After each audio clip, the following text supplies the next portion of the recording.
आज निवडणूक आयोग आणि गृह मंत्रालयाची बैठक. महाराष्ट्र आणि हरियाणासह जम्मू काश्मीरच्या निवडणुका होणार की नाही यावर घेणार आढावा. दिल्लीत भाजपची शनिवारी मोठी बैठक. वर्किंग राष्ट्रीय अध्यक्षाच्या नावाची घोषणा होण्याची शक्यता. पक्ष सदस्य नोंदणीसाठी देखील कॅम्पेन. शरद पवार यांनी मराठा समाजाचं वाटोळं केलं. मनोज जरांगेंचे शरद पवार यांच्यावर आरोप. तर पाडायचे की निवडून आणायचे 29 ऑगस्टला ठरवणार जरांगेंचं आव्हान.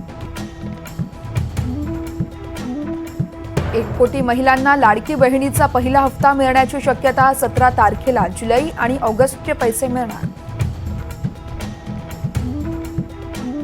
प्रायव्हेट असो की विना अनुदानित आरटी अंतर्गत 25% प्रवेश द्याच. मुंबई हायकोर्टाचे आदेश. तर हयगय केल्यास कारवाईचा बडगा.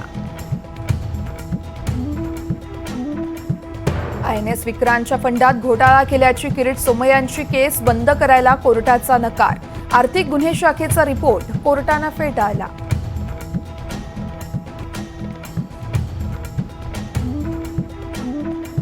दहावी 12वीच्या परीक्षा लवकर घ्यायला शिक्षकांचा विरोध. नियोजन बिघडण्याची भीती. निवडणूक परिणामाचीही शक्यता.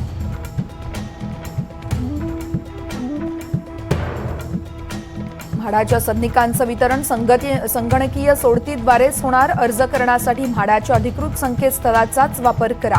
म्हाडा उपाध्यक्ष संजीव जयस्वाल यांचं आवाहन.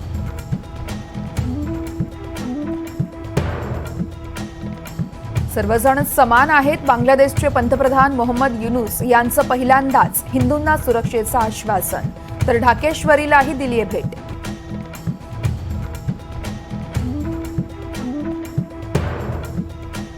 पाकिस्तानच्या अर्शद नदीमला सरकारचं 10 कोटी रुपयांचं बक्षीस. भालाफेकीत ऑलिम्पिकमध्ये गोल्ड मिळवल्याबद्दल बक्षीस.